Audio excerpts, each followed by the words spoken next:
역사의 흐름에는 언제나 거대한 나라의 세력 앞에서 침략을 당하고 망하여서 나라 잃은 소름을 겪는 일이 발생하게 되고, 또 이런 역사는 정복전쟁의 반복된 역사를 통하여 서로 죽이고 죽는 비참함을 경험하게 됩니다. 그런데 하나님께서는 이러한 반복된 역사의 흐름에서 큰 나라를 징계의 막대기로 사용하셔서 하나님의 심판이 어떠한지를 분명하게 보여주고 있습니다. 그리고 이러한 하나님의 심판은 이스라엘 역사 가운데서도 여지없이 나타나 이스라엘과 주변 나라를 통하여 하나님께서 심판하고 계시는 것을 볼 수가 있습니다. 오늘의 이야기는 이스라엘과 이웃하고 있는 구스에 대한 하나님의 심판입니다. 우리는 앞서 이방 나라에 대한 하나님의 심판을 함께 알아보았습니다. 그들은 하나님을 알지 못하고 하나님 없이 살아왔던 불신앙에 대한 하나님의 심판이 있었습니다. 또한 하나님께 향한 교만함이 심판의 대상이 되기도 했습니다. 그리고 이렇게 내리시는 하나님의 심판은 결국 이스라엘을 구원하시기 위한 하나님의 선택이라 말할 수 있을 것입니다. 그래서 이스라엘 백성들로 하여금 하나님의 진노가 얼마나 큰지를 알게 하셔서 더는 하나님을 떠나는 삶을 살아가지 않도록 하시기 위한 하나님의 긍휼하심이 있는 것입니다.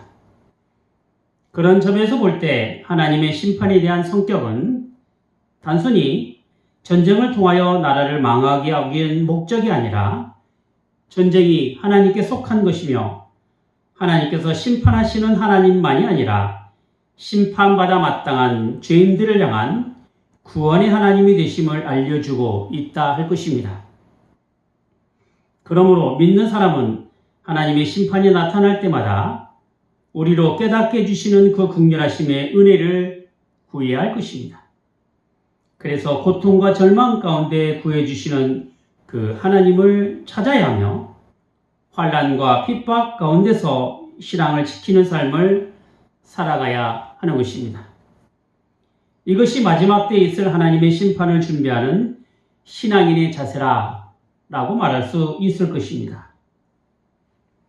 오늘의 이야기는 하나님께서 심판하실 때 사용하셨던 나라로 인하여 일어난 소동, 그리고 결국 하나님의 진노의 그릇으로 사용된 나라마저 하나님의 심판을 받을 수밖에 없다라는 사실과 또 그 일로 인하여 이스라엘이 어떻게 처신해야 하는지에 대한 내용으로 이루어져 있습니다. 함께 하나님의 말씀을 이제 상고하도록 하겠습니다. 우선 12절 말씀입니다. 슬프다 많은 민족이 소동하였으되 파도에 뛰돋는 소리같이 그들이 소동하였고 열방이 충돌하였으되 큰 물에 몰려옴같이 그들도 충돌하였도다. 오늘 본문에는 소동이라는 단어와 충돌이라는 단어가 각각 2번씩 나옵니다. 그만큼 많은 민족이 소동하고 충돌하였다는 이야기인 것인데, 그렇게 된 원인을 제공한 나라는 다름 아닌 당시 고대 근동 지방을 지배하였던 아수르였습니다. 말하자면 아수르로 인하여 소동과 충돌이 일어났고, 그로 인하여 이스라엘 주변 나라들이 큰 슬픔을 갖게 된 것입니다. 실제로 아수르의 침략 전쟁으로 인하여 북이스라엘과 아람과 모압이 멸망하지 않았습니까? 하지만 하나님께서는 그토록 기세등등했던 아수르마저 꾸짖으시고 흩으신다는 것입니다. 13절 보겠습니다. 열방이 충돌하기를 많은 물에 몰려옴과 같이 하나 주께서 그들을 꾸짖으시리니 그들이 멀리 도망함이 산의 겨가 바람 앞에 흩어짐 같겠고 폭풍 앞에 떠도는 티끌 같을 것이라. 비록 아수리의 세력이 많은 물이 몰려오는 것처럼 거세고 대단할지라도 하나님께서는 말씀 한마디로 꾸짖으시고 그들을 흩어 놓으신다는 것입니다. 그래서 그들은 하나님의 심판으로 인하여 멀리 도망가게 되고 바람 앞에 겨처럼 이리저리 흩어져 버려서 더는 힘을 쓸 수 없는 존재가 되고 만다는 것입니다. 더 나아가 본문 14절에 보면 보라 저녁에 두려움을 당하고 아침 전에 그들이 없어졌나니 이는 우리를 노력한 자의 분깃이요 우리를 강탈한 자의 보응이니라. 세상을 호령하고 침략을 일삼았던 아수르가 받아야 할 대가는 해가 동트기 전에 없어지는 것처럼 감쪽같이 망하게 된다는 것입니다. 오래 갈 것만 같은 세상 권력은 그들이 가진 자랑과 힘 때문에 망하게 됩니다. 그리고 이렇게 망하게 되는 것에는 하나님께서 이 세상을 다스리고 계신다는 하나님의 통치를 인정하지 않는 까닭에 일어나는 일이기도 합니다. 이것은 택하신 민족이었던 이스라엘도 마찬가지입니다. 하나님의 심판이 믿음이 없는 사람에게 뿐만 아니라 믿고 살아가는 사람이라 할지라도 그가 믿음 가운데서 하나님을 의지하지 않고 세상 것을 의지하고 살아갈 때 여지없이 하나님의 심판이 나타나게 되는 것입니다.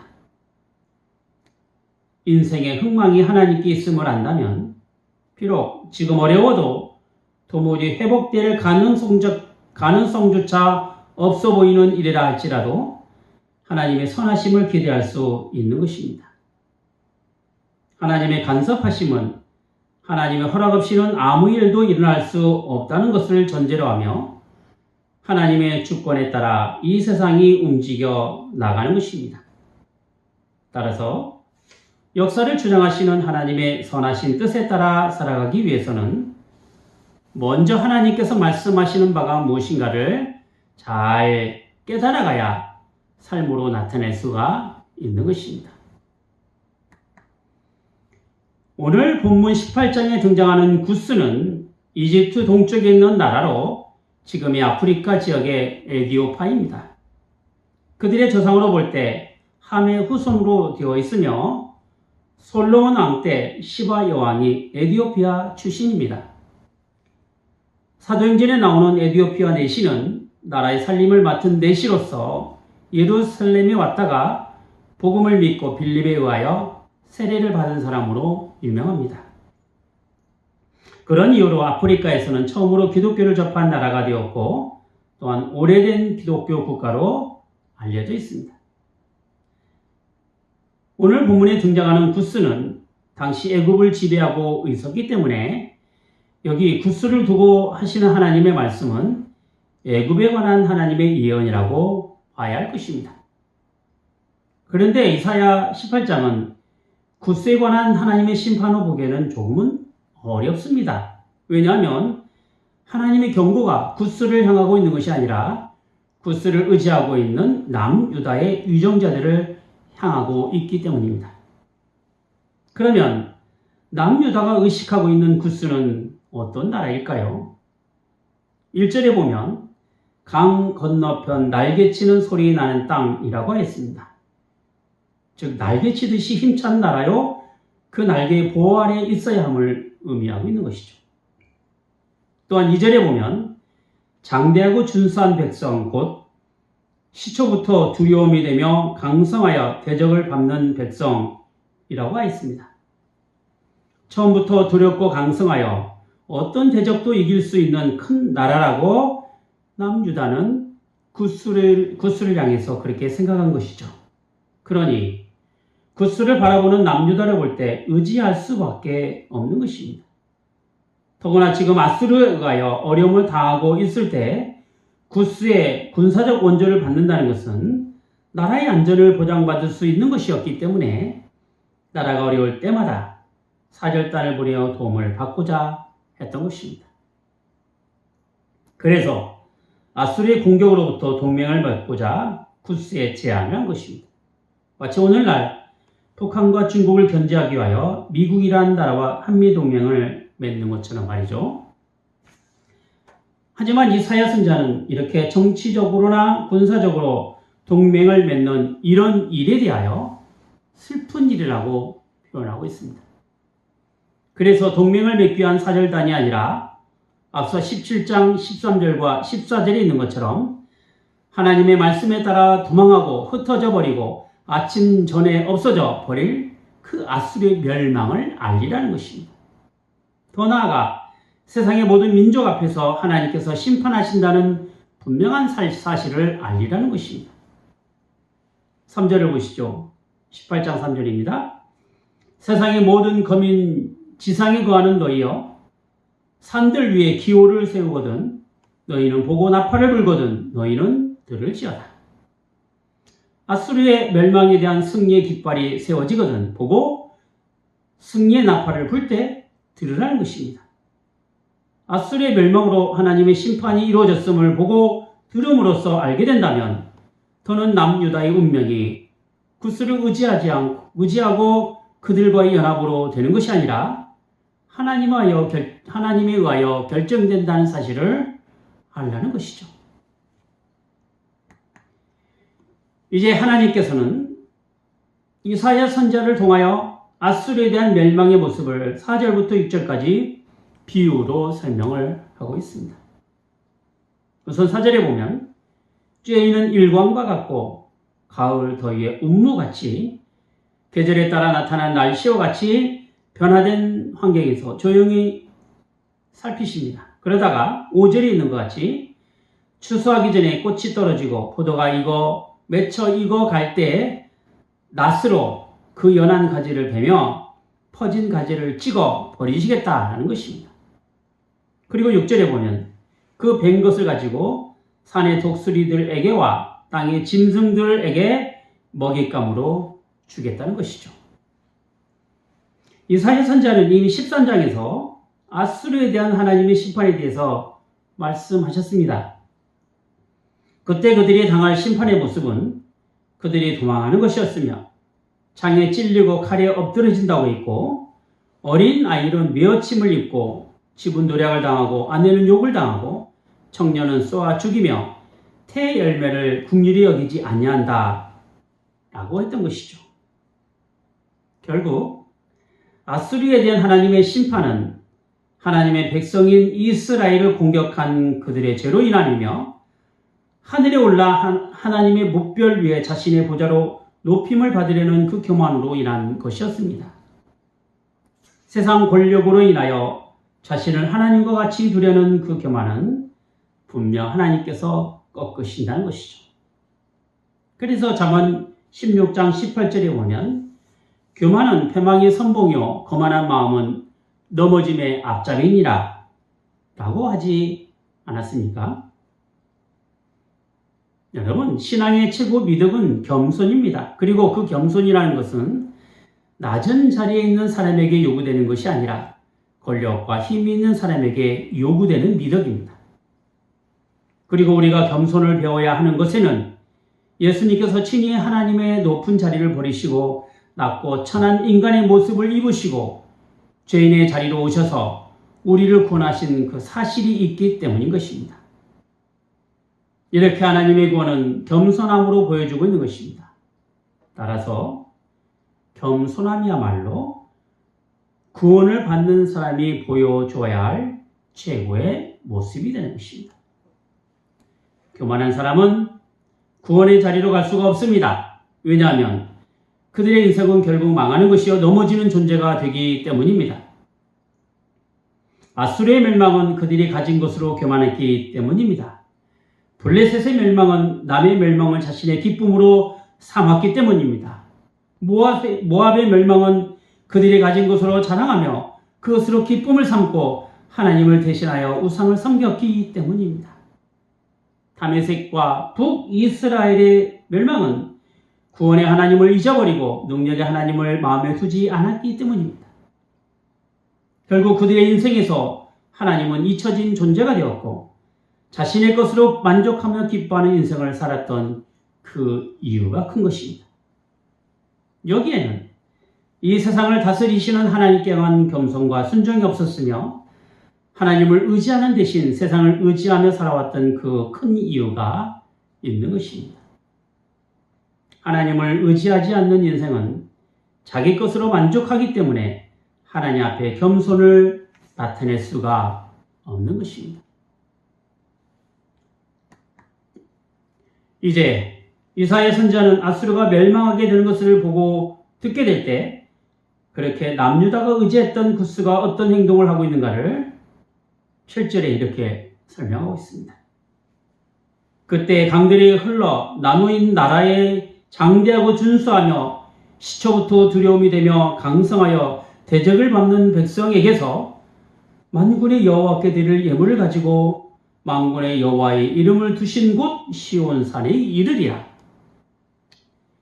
남유다로부터 구스가 가진 명칭이 뭡니까? 오늘 말씀대로 장대하고 준수한 나라입니다. 시초부터 두려움과 대적을 밟는 나라입니다. 그러므로 이러한 강대국이 또 다른 강대국인 아수르가 망하는 것을 볼 때 나라가 흥하고 망하는 문제가 군사력이나 부나 권력을 가진 것으로 지속되는 것이 아님을 알게 된 것이죠. 하나님께서는 힘이 센 사람이나 권력으로 하나님의 역사를 맡기지 않습니다.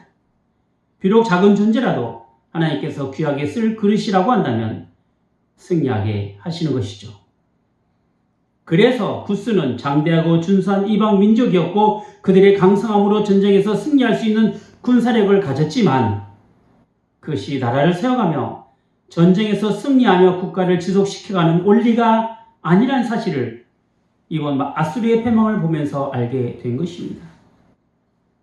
거대한 나라인 아수르가 군사력도 형편없고 재정적 능력도 크지 않은 그저 조그마한 나라인 이스라엘을 정복하지 못하고 망하게 된다는 것에는 역사를 주관하시는 하나님을 향한 신앙으로 나아가기 전에는 도무지 알 수 없는 일이 되는 것입니다. 그러므로 비록 그들이 온전한 신앙으로 나아간 것은 아니겠지만 전쟁이 하나님께 속한 것이며 승리하신 하나님께 예물을 드릴 수 있었던 것입니다. 하나님의 심판으로 인하여 구스가 하나님께로 돌아올 것을 안다면 이스라엘은 오히려 아수르를 대항하여 구스를 의지할 것이 아니라 하나님을 의지해야 합니다. 믿지 않는 이방 나라조차 하나님께로 향한 신앙을 갖는다면 택한 백성으로 삼으신 이스라엘은 오죽 더해야 하지 않겠습니까? 물론 세상 모든 나라가 하나님의 심판으로 다 돌아오는 것은 분명히 아닙니다. 분명한 것은 하나님의 심판이 있을 때 있을 알곡과 쭉정이의 나눔은 구원을 받은 자와 버림을 받는 자들과의 구별에 있을 것입니다. 그리고 이러한 심판에 따른 구별은 세상을 주관하시는 하나님께 나아가는 사람과 자기 힘을 믿고 자기 자신을 의지하는 사람과의 분명한 구별이 될 것입니다.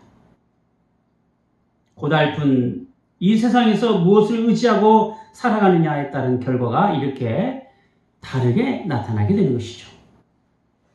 그러한 점에서 볼 때 하나님께서는 이렇게 구스를 통해서라도 하나님께서 구원의 하나님 되심을 보여주시고 오직 경배의 대상이 되심을 가르쳐 주고 있는 것입니다. 로마서 11장 11절과 12절 말씀을 보겠습니다. 그러므로 내가 말하노니 저희가 넘어지기까지 실조가 있느뇨? 그럴 수 없느니라. 저희의 넘어짐으로 구원이 이방인에게 이르러 이스라엘로 시기나게 함이니라. 저희의 넘어짐이 세상의 부요함이 되며 저희의 실패가 이방인의 부요함이 되거든 하물며 저희의 충만한 일이요. 이스라엘 향한 하나님의 구원은 단지 이스라엘의 것만이 아닌 것은 온 세계를 향한 하나님의 구원을 나타내시려는 선한 계획이 있기 때문입니다. 하나님께서 이 세상을 사랑하신다는 것은 그 옛날 이스라엘을 제사장으로 삼아 제사장 나라로 삼아 세상을 하나님께로 들어오게 하는 것에 있었던 것이죠. 하지만 이스라엘은 넘어졌고 이스라엘은 실패했습니다. 하나님의 심판을 받는 존재가 되었습니다. 그럼에도 불구하고 하나님께서는 당신의 계획을 변경하시거나 실패하지 않게 하셨습니다. 그것은 바로 이스라엘의 넘어짐과 실패함으로 하나님의 구원이 이방인에게 넘어가게 되었기 때문입니다.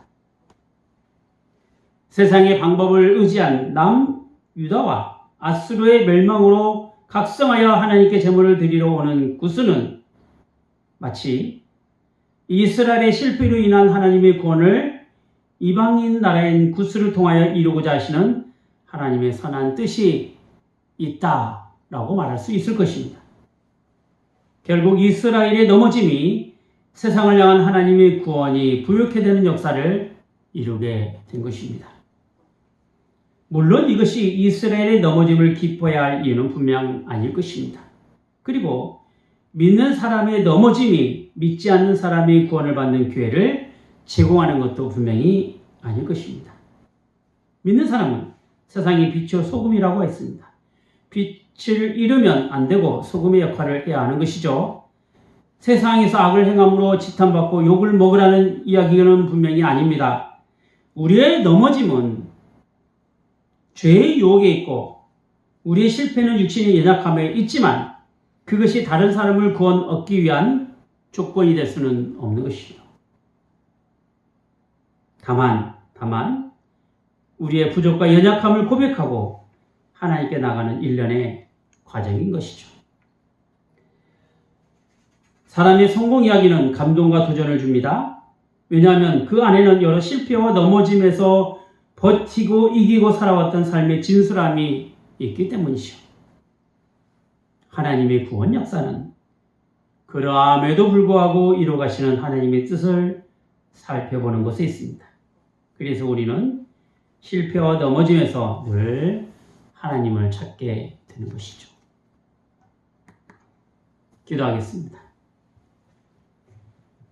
걸어가신 하나님 아버지, 저희의 무지함은 소중한 것을 소중하게 보지 못하는 것에 있어왔고 저희의 어리석음은 하나님의 선한 뜻이 말씀 안에서 찾지 않는 것에 있사옵나이다.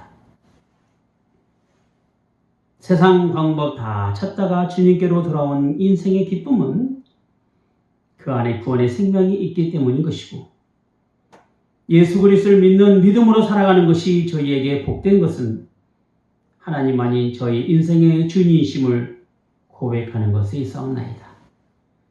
온 세상 만물을 주관하시고 다스리시는 그 하나님 안에서 비록 저희 인생이 넘어지고 실패하였다 하더라도 다시 돌아와 주님께 향한 신령한 제사를 드리는 그런 존재가 되어서 오히려 더 진리를 찾고 진리 가운데서 풍성하고 진리로 의미가 있는 삶을 살아갈 수 있는 저희가 되게 하여 주시옵소서. 주 예수 그리스도 이름으로 기도하옵나이다. 아멘.